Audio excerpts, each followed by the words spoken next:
तो उधर से आवाज आई कि आप कौन बोल रहे हैं। तो हमने कहा कि हम जयराम कुमार महतो बोल रहे हैं, वर्तमान में गिरिडीह लोकसभा लड़े हैं। तो बोला नहीं, आपसे हम परिचित नहीं है। तो हमें लगा कि शायद वो विधायक या सांसद की पैरवी सुनना चाहते हैं। तो मैंने इतना कहा था कि 2 महीने के बाद चुनाव है, हम बेरमो भी लड़ेंगे, गोमिया भी लड़ेंगे, डुमरी भी लड़ेंगे। अगर वहां से कोई भी सीट जीत के आ जाते हैं तो आपको दामोदर नदी में ले जाकर डाल देंगे। एक व्यक्ति थे, उनका नाम था सुरेश महतो, मैं उस कौम का बेटा हूं। उनको मारा गया था, उनकी सांसें थी, उनके दोनों पांव को काटा गया था। उनकी सांसें चल रही थी, उनके दोनों हाथ को काटा गया था। उनकी सांसें चल रही थी, उनके दोनों आंख को निकाला गया था। इसीलिए मैं मीठी बात करनी नहीं जानता। मुझे लगता है एग्रेशन से राज को बदलूंगा। सवाल वही था कि एग्रेशन मतलब क्या? एग्रेशन का मतलब है कठोर डिसीजन। एग्रेशन मतलब एग्रेशन का मतलब है कोई दबाव नहीं। एग्रेशन का मतलब है कॉर्पोरेट से कोई भय नहीं। एग्रेशन का मतलब है अमीरों के चंदे से पलना नहीं। एग्रेशन का मतलब होता है निडर होकर, निष्पक्ष होकर झारखंड के मुद्दों पे बात करना, झारखंड के मुद्दों के समाधान करने के लिए प्रयास करना। आप जयराम जी बोल रहे हैं, सुनने में अच्छा लग रहा है। आप बोल रहे हैं नहीं, सुनने में नहीं। आप तब झारखंड राज्य को नहीं समझते हैं सन्नी जी। मैं बोल रहा हूँ एग्रेशन नहीं, आप नहीं समझते हैं झारखंड राज्य को। मैं एग्रेशन सुनने में अच्छा नहीं लगता, यही रियलिटी है। एग्रेशन मतलब क्या जानते हैं आप झारखंड राज्य को महोदय? एग्रेशन मतलब आप क्या जानते हैं झारखंड राज्य को? हम उस राज्य से आते हैं जहां एक संसद ने सीने में 12 गोली खाई थी। हम उस झारखंड से आते हैं जहां MP member of parliament Sunil Mahato ने 1 2 3 4 5 6 7 8 9 10 11 12 गोली खाई थी सांसद ने। क्या सुनने में अच्छा लगता है? तब आप झारखंड को नहीं जानते हैं। एग्रेशन मतलब क्या? एग्रेशन मतलब यही है कठोर डिसीजन, त्वरित कार्रवाई। उस कौम से आता हूं, मैं उस क्षेत्र से आता हूं जहां हमने सिर्फ कत्लेआम देखा है। झारखंड हमने बनाया है भैया। निर्मल महतो के सीने में गोली लगी थी, तब झारखंड का चर्चा दिल्ली में हुआ था। तब राजीव गांधी को पता चला था कि हां, झारखंड की डिमांड किया जा रहा है। तो मुझे लगता है एक बार ये श्रीमान, ये नियम कानून, एक बार एग्रेशन की गवर्नमेंट होनी चाहिए। बाकी यूथ डिसाइड करे। मेरा जो व्यवहार है, फॉलो अप के मंच में भी मेरा यही व्यवहार है। पसंद लगे वोट कीजिएगा, ना लगे इग्नोर कीजिए। नहीं, अगर आप चाहते हैं मेरे अंदर की आक्रामकता कम हो, आप चाहते हैं मेरे अंदर की उग्र भावना कम हो, तो आज प्रबुद्ध लोग बैठे हैं। आज माननीय मंत्री दीदी बैठी हैं, आज माननीय मंत्री महोदय बैठे हैं, मंत्री 3 मंत्री बैठे हैं, आज प्रदेश अध्यक्ष महोदय बैठे, सांसद महोदय बैठे हैं, झारखंड मुक्ति मोर्चा के फिलहाल पालनहार हैं बैठे, आज विधायक मैडम बैठी हैं, यहां भी एक विधायक बैठे हैं, यहां भी एक विधायक बैठे हैं। ये लोग तय करें कि इस प्रकार का जुल्म, शोषण, अत्याचार एक आम व्यक्ति पे, यानी जो लोग हाशिए पर हैं, जो लोग निम्न स्तर पे हैं, उनके साथ अन्याय नहीं होगा। जयराम महतो प्रेम की कविताएं लिखेगा, इनकलाब। जयराम, मैं अपना एक अनुभव बताना चाहूंगा। हालांकि ऐसे मंचों पे जहां एकेडमिक लोग आके सुन रहे हैं, इंटेलेक्चुअल लोग आके सुन रहे हैं, नहीं बोलना चाहिए, लेकिन मुझे मेरा जो कैरेक्टर है वो सबके सामने मैं आपको बताना चाहूंगा। ये बेरमो कठारा की घटना है। वहां एक व्यक्ति का अटेंडेंस रोक दिया जाता है, पंच ब्लॉक कर दिया जाता है, जो नौकरी का प्रावधान होता है कोलियरी में। वो व्यक्ति हमारे पास आता है, आके हमें सुनाता है कि भैया ऐसा ऐसा बात है, मेरा कसूर इतना है कि झारखंडी है और हमें मतलब मेरा पंच को ब्लॉक कर दिया गया है, मेरे अटेंडेंस को रोक दिया गया है, तो कुछ उपाय किया जाए। तो हम उनको फोन लगाते हैं, तो हमने परिचय दिया कि सर ऐसा क्यों करते हैं, गरीब आदमी है, बड़ी मुश्किल से रोजगार चलता है, तो इनको पुनः रख लिया जाए। तो उधर से आवाज आई कि आप कौन बोल रहे हैं। तो हमने कहा कि हम जयराम कुमार महतो बोल रहे हैं, वर्तमान में गिरिडीह लोकसभा लड़े हैं। तो बोला नहीं, आपसे हम परिचित नहीं है। तो हमें लगा कि शायद वो विधायक या सांसद की पैरवी सुनना चाहते हैं। तो मैंने इतना कहा था कि 2 महीने के बाद चुनाव है, हम बेरमो भी लड़ेंगे, गोमिया भी लड़ेंगे, डुमरी भी लड़ेंगे। अगर वहां से कोई भी सीट जीत के आ जाते हैं तो आपको दामोदर नदी में ले जाकर डाल देंगे। विश्वास कीजिए, विश्वास कीजिए, वो व्यक्ति का भी नाम बता देंगे। ऐसा नहीं हम झूठ बोल रहे। 10 सेकंड में उनका आवाज बदला कि जयराम बाबू बोलिए क्या बात है। अगर मेरे इस व्यवहार से उसका नौकरी बच जाता है तो मुझे अपने इस व्यवहार से कोई कंप्रोमाइज नहीं करना है। 24 साल आपने चला लिया श्रीमान करके, 24 साल आपने चला लिया नियम कानून की बात करके। हमें लगता है कि एग्रेसिव गवर्नमेंट आनी चाहिए और मेरा यही एग्रेशन मुझ में रहेगा। चूंकि मैं ना संजय मेहता जी के तर्ज पे मैं बरी से आता हूं, ना मैं चौपारण से आता हूं, ना मैं गढ़वा से आता हूं, मैं धनबाद से आता हूं। मैं एक घटना सुनाता हूं सुरेश महतो की, और विधायक मैडम बैठी हैं। हालांकि उस समय वो बहुत किस्सा पुराना है, वो झरिया विधानसभा की घटना है, वो भोरा क्षेत्र की घटना है। एक व्यक्ति है, उनका नाम है सुरेश महतो, मैं उस कौम का बेटा हूं। एक व्यक्ति थे, उनका नाम था सुरेश महतो, मैं उस कौम का बेटा हूं। उनको मारा गया था, उनकी सांसें थी, उनके दोनों पांव को काटा गया था। उनकी सांसें चल रही थी, उनके दोनों हाथ को काटा गया था। उनकी सांसें चल रही थी, उनके दोनों आंख को निकाला गया था। इसीलिए मैं मीठी बात करनी नहीं जानता। मुझे लगता है एग्रेशन से राज को बदलूंगा। मैं उस कौम से आता हूं, मैं उस क्षेत्र से आता हूं जहां हमने सिर्फ कत्लेआम देखा है। झारखंड हमने बनाया है भैया। निर्मल महतो के सीने में गोली लगी थी, तब झारखंड का चर्चा दिल्ली में हुआ था। तब राजीव गांधी को पता चला था कि हां झारखंड की डिमांड किया जा रहा है। तो मुझे लगता है एक बार ये श्रीमान, ये नियम कानून, एक बार एग्रेशन की गवर्नमेंट होनी चाहिए, बाकी यूथ डिसाइड करे। मेरा जो व्यवहार है फॉलो अप के मंच में भी मेरा यही व्यवहार है, पसंद लगे वोट कीजिएगा, ना लगे इग्नोर कीजिए।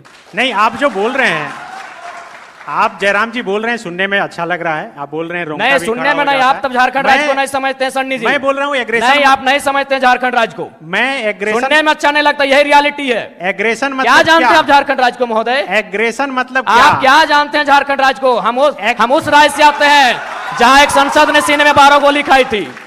हम उस झारखंड से आते हैं जहां MP member of parliament Sunil Mahato ने 1 2 3 4 5 6 7 8 9 10 11 12 गोली खाई थी सांसद ने।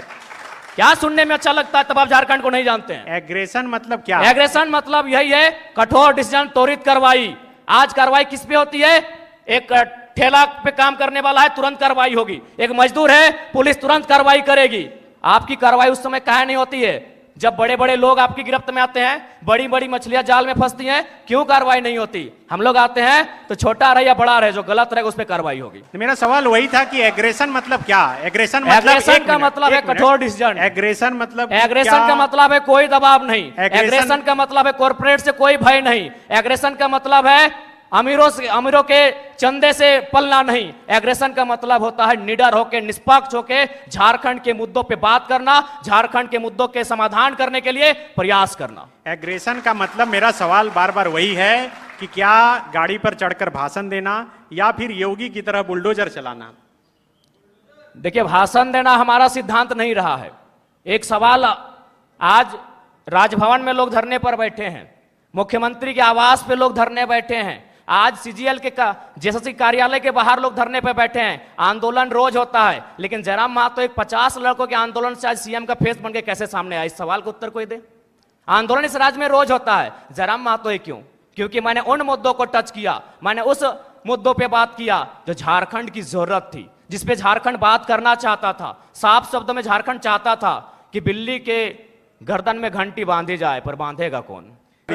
मेरा सवाल जयराम जी से है कि अक्सर वो अपनी जनसभा में मारने काटने की बात करते हैं, क्यों? आखिर ऐसा क्यों?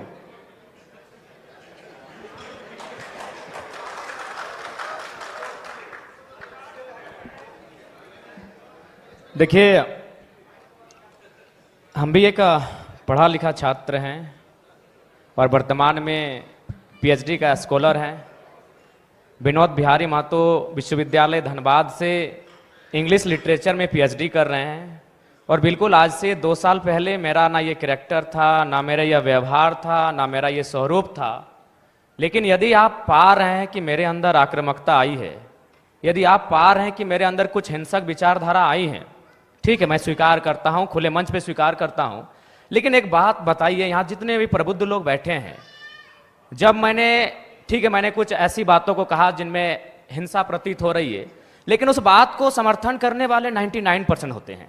जैसे हाल ही फिलहाल आपको मेरा बागमारा का वो वीडियो क्लिप पूरे देश में वायरल हो रहा है, जिसमें मैं एक बोतल को टेबल में पटक रहा हूं।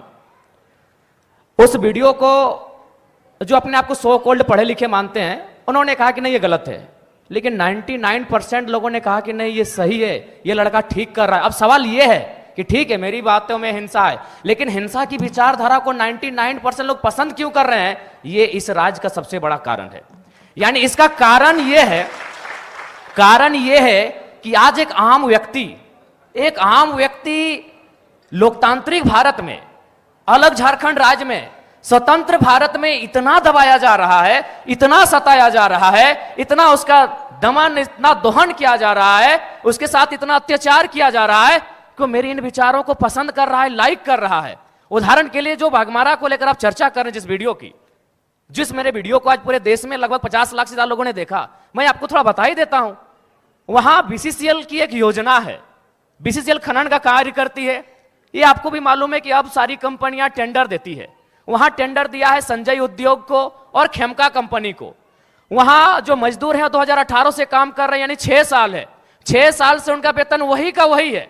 और सबसे ताज्जुब और हैरत की बात है कि उनका एचपीसी वेतन 32,000 होता है, ताजुब कीजिएगा और लोकतंत्र के होने पे शर्म भी कीजिए, उनको 6,000 वेतन मिलता है। उससे भी ताजुब की बात है कि ना बीसीसीएल जिम्मेवारी ले रही है कि ये किनके वर्कर हैं, और ना ही खेमका और संजय उद्योग जिम्मेवारी ले रही है ये किनके वर्कर हैं। उससे भी ताजुब की बात है, उनको जो पेमेंट मिलता है 4,000 मिलता है, 6,000 मिलता है, वो पेमेंट ना बीसीसीएल दे रही है, ना संजय दे रही है, ना खेमका दे रही है। तो बताइए किसका खून नहीं खोलेगा? मैं बनावटी इंसान नहीं हूं। उस मीटिंग में 52 मिनट डिस्कशन हुआ था, मैंने 52 मिनट के बाद मुंह खोला था, और ये तो मीडिया चल रही थी और कैमरा में कैच हो रहा था, इसीलिए मैंने बोतल को टेबल में पटका। मां कसम हम किसी के मुंह में पटकते, आपके पांव तले जमीन खिसक जाएगी। जब आपने छेड़ा है तो सुन लीजिए। यही विनोद बिहारी विश्वविद्यालय में एक कंपनी, एक एजेंसी ने टेंडर लिया है, मजदूरों को ज्वाइनिंग लेटर के साथ साथ रिजिग्नेशन लेटर पे साइन करा गया। इस भारत में कहां होता है यार? मैं आक्रामकता की बातें करता हूं, कारण कौन है? रिजिग्नेशन लेटर में साइन कराया गया है, कौन देगा उत्तर? भारत देश में 4 स्तंभ है कहने को, न्यायपालिका, कार्यपालिका, विधायिका, पत्रकारिता। कौन रिस्पॉन्सिबल है कि ज्वाइनिंग? ताजुब की बात है, ज्वाइनिंग लेटर भी मिला है और उनको साइन भी करा लिया है। क्या बोलते हैं आप? रिजिग्नेशन लेटर, रिजाइन लेटर में भी साइन करवाया गया है।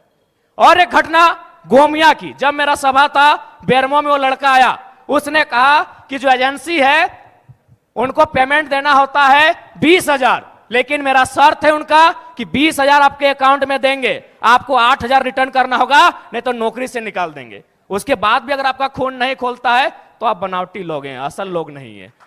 अगर आप चाहते हैं मेरे अंदर की आक्रामकता कम हो, आप चाहते हैं मेरे अंदर की उग्र भावना कम हो, तो आज प्रबुद्ध लोग बैठे हैं। आज माननीय मंत्री दीदी बैठी हैं, आज माननीय मंत्री महोदय बैठे हैं, मंत्री 3 मंत्री बैठे हैं, आज प्रदेश अध्यक्ष महोदय बैठे, सांसद महोदय बैठे हैं, झारखंड मुक्ति मोर्चा के फिलहाल पालनहार हैं बैठे, आज विधायक मैडम बैठी हैं, यहां भी एक विधायक बैठे हैं, यहां भी एक विधायक बैठे हैं। ये लोग तय करें कि इस प्रकार का जुल्म, शोषण, अत्याचार एक आम व्यक्ति पे, यानी जो लोग हाशिए पर हैं, जो लोग निम्न स्तर पे हैं, उनके साथ अन्याय नहीं होगा।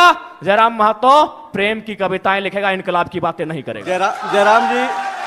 जयराम जी, अब चूंकि टाइम का सबका स्लॉट बंधा हुआ है और सामने सब मिनिस्टर भी बैठे हुए हैं, एमपी एमएलए भी जो हैं बैठे हुए हैं, सुखदेव भगत जी हैं, पूर्णिमा नीरज सिंह जी हैं, दीपिका पांडे सिंह जी हैं, मिथिलेश ठाकुर जी हैं, बन्ना गुप्ता जी भी हैं। तो अब हम लोग नेक्स्ट सेशन शुरू करेंगे। जी बिल्कुल, सेशन को समाप्त चूंकि करते हैं, सवाल लेकिन ऐसा था संजय भैया की नहीं बिल्कुल ठीक है, लेकिन आपका जो जवाब है उस पर भी मेरा एक रिएक्शन है कि आप नेतृत्व करने की दिशा में बढ़ रहे हैं, तो भीड़ तो हत्या कर देती है, मॉब लिंचिंग कर देती है, तो भीड़ को सही नहीं ठहराया देखिए। अगर आज तक हम सुनिए 2.5 सालों से भारत के इतिहास में, झारखंड की मैं बात कर रहा हूं, बिना बुलाए किसी राजनीतिक दल के अखाड़े में ये भीड़ नहीं होती है। एक ढेला अगर चला हो तो बता दीजिए। जयराम जी ठीक है, भीड़ को नियंत्रण करने आता है, चूंकि अग्रेशन, और ये शौक नहीं है। हाँ। किसी का शौक नहीं है लड़ाई झगड़ा करना, हर कोई, अरे हम तो देखिए क्या है, हम तो जयराम जी कि पॉलिटिक्स में अग्रेशन, इमोशन यही बिकता है इस देश में। एग्रेशन, आपका एग्रेशन बिक रहा है, उसको अच्छा काम हो ठीक रहा है। है। अगर एग्रेशन से किसी का भला हो रहा है तो एग्रेशन होना चाहिए। नहीं ठीक है, अच्छी बात है। शब्द बना ही क्यों है? मैं माफी मांगते हुए आप सबसे अब इजाजत लेता हूं। माफी की आवश्यकता नहीं है। आप सभी को शुभकामनाएं। नहीं, माफी जयराम जी, जयराम, हमें मंच पे मौका दिया, इसके लिए आपका साधुवाद, आपका धन्यवाद। आप आए उसके लिए आप सभी को शुक्रिया। आपसे जब हम मिलेंगे राजेश ठाकुर जी की उम्र में, जब आपसे हम मिलेंगे दीपिका दीदी की उम्र में, तो शायद एग्रेशन कम होगा। आप एक 29 साल के युवा से मिल रहे हैं और एग्रेशन ना हो, ये उचित नहीं। चलिए, बहुत बहुत शुभकामनाएं।